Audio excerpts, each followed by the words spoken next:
Tonight, we're opening the case file on a major economic mystery, the United Kingdom. It looks like a global power in a slow terminal decline, but it's hiding a secret, a paradox that just doesn't add up. So we're going to follow the money, connect the dots, and get to the bottom of it. And look, that's not just some poetic line, it's a fact. With the British Indian Ocean Territory being handed over, a huge symbolic chapter is closing. For the first time in centuries, for a few hours every day, the sun will not be shining on any British soil anywhere on Earth. It's a pretty stark metaphor for a country facing a new kind of twilight. Every investigation starts with the evidence, right? So let's look at the scene.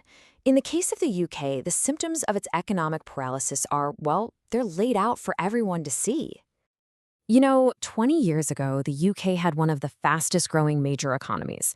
Today, it's a totally different story. And these things on the list, they're not just buzzwords. They're the fingerprints of a system that's just stalled out. But the crime scene, as you might have guessed, is a lot more complex than it looks. Because here's where the story gets weird. This whole narrative of national stagnation, it has a massive flaw. There is one piece of the puzzle that just doesn't fit, and it forces you to question everything you think you know about what's going on. And that brings us right to the City of London. This place isn't just surviving, it is thriving on a scale that's almost impossible to believe when you look at the rest of the country's struggles. Let's just lay this out side by side. It's pretty stark, isn't it? While the UK as a whole is stuck, London is operating on a completely different planet. Its GDP per capita is up there with the richest nations on Earth. It's a financial superpower. The big question is, how? You have to understand this one thing. This is London's secret. New York is all about financing the world's biggest companies. London, on the other hand, is about servicing the world's richest people. It's not where you go to make your fortune. It's where you go when you already have one and you want to keep it. All right, so to really get this, we have to follow the money. We need to figure out what product London is actually selling that makes it so vital, so indispensable to the global elite. And the answer is a pretty simple term: wealth management.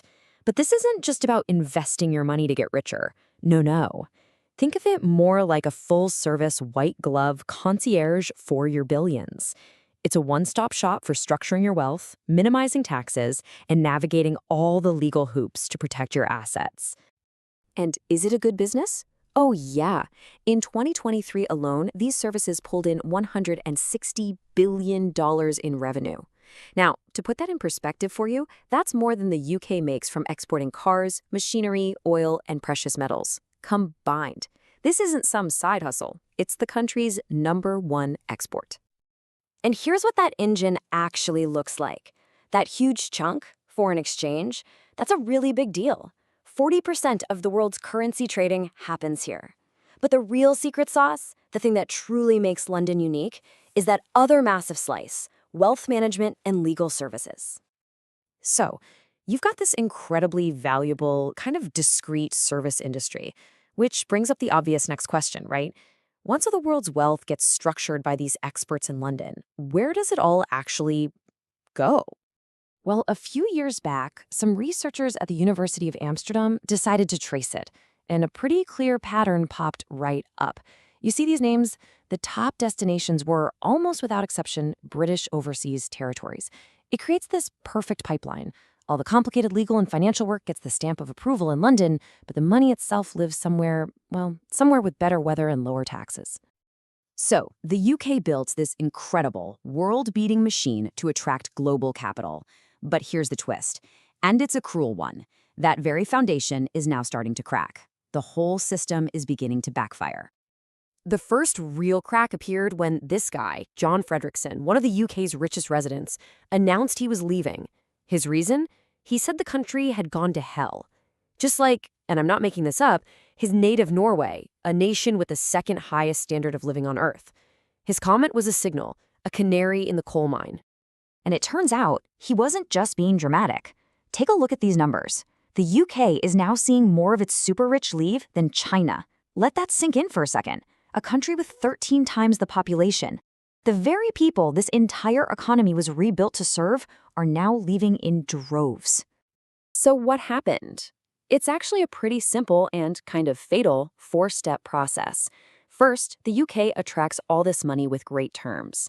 Then, it becomes totally dependent on that money. But then, it tries to raise the price a little bit, ask for more taxes. And what happens? The clients, who were never loyal in the first place, just pack up and move to the next lowest bidder, say the UAE. It was always just a business deal. So, what's the verdict in this investigation? Well, this exodus of money hasn't just hurt the economy. It's created a political trap, one with no easy way out. The country is now paying the price for its winning strategy. Here's a good way to think about it. The UK basically turned its economy into a high-end luxury mall. It's fantastic as long as the billionaires are shopping, but the moment they decide to go to the mall across the street, all you're left with are empty storefronts and fancy accountants.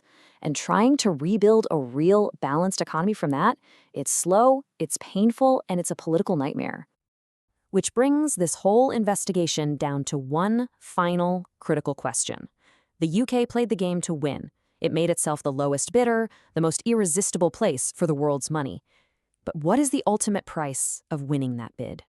The answer is simple, and it's a lesson for any country that tries to follow this path. The price you pay is a race to the bottom, and the finish line is an economy that's completely dependent on clients whose only loyalty is to whoever offers them the next best deal.